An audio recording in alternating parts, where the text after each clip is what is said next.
Hello guys, എല്ലാവർക്കും സുഖമല്ലേ? എന്തുണ്ട് വിശേഷം? ഇന്ന് നമ്മൾ വന്നിട്ടുള്ള ഒരു അടിപൊളി പച്ചക്കറീൻ്റെ റെസിപ്പി ആയിട്ടാണ്. അതായത് നമ്മൾ വെണ്ടയ്ക്ക് അതുപോലെ തന്നെ ഉരുളക്കിഴങ്ങും ഇട്ടുള്ള ഒരു കറിയാണ്.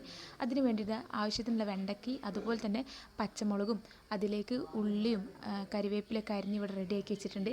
ഇനി നമ്മൾ ലേശം ഒരു കുക്കറിലേക്ക് ലേശം വെളിച്ചെണ്ണ ഒഴിച്ചെടുത്തിട്ട് അതിലേക്ക് നമ്മളെ ഈ അരിഞ്ഞ് വെച്ചിട്ടുള്ള സാധനങ്ങളൊക്കെ ഇട്ട് കൊടുത്തിട്ടുണ്ട്. എന്നിട്ട് അതിലേക്ക് ലേശം കല്ലുപ്പ് ആണ് നമ്മൾ ആഡ് ചെയ്തെടുക്കുന്നത്. കറിയിൽ എപ്പോഴും ബെസ്റ്റ് കല്ലുപ്പാട്ടോ. അത് കറീൻ്റെ തുടക്കത്തിൽ തന്നെ ഇടാൻ ശ്രദ്ധിക്കുക. പിന്നെ നമുക്ക് കറിയിൽ ഉപ്പ് കുറവുണ്ടെങ്കിൽ പൊടിപ്പ് മാത്രം ആഡ് ചെയ്ത് കൊടുത്താൽ മതി കേട്ടോ. അപ്പോൾ ഇവിടെ കല്ലുപ്പൊക്കെ ഇട്ട് നന്നായിട്ടൊന്ന് ജസ്റ്റ് ഇളക്കി കൊടുത്തതിന് ശേഷം അതൊന്ന് താളി വരുമ്പോഴത്തേക്ക് അതിലേക്ക് നമ്മൾ 3 തക്കാളി അരിഞ്ഞ് വെച്ചത് ആഡ് ചെയ്ത് കൊടുക്കുന്നുണ്ട്. ഇനി അത് അവിടെ വെന്തോട്ടെ. ആ നേരം കൊണ്ട് നമ്മൾ വേറെ കുക്കറിൽ വേണേൽ ഇതാക്കുക, അല്ലാന്നുണ്ടെങ്കിൽ നിങ്ങൾക്ക് അതിൻ്റെ കൂടെ തന്നെ ഇട്ട് വേവിക്കുകയും ചെയ്യാം. അപ്പോൾ ഇതുപോലെ വേറൊരു കുക്കറിലേക്ക് ലേശം വെള്ളം ഒഴിച്ചിട്ട് അതിൽ നമ്മളൊരു 5-6 ഉരുളക്കിഴങ്ങ്, ചെറിയ ചെറിയ ഉരുളക്കിഴങ്ങ് ആയതുകൊണ്ട് അത്ര എടുത്ത് അത് നമ്മൾ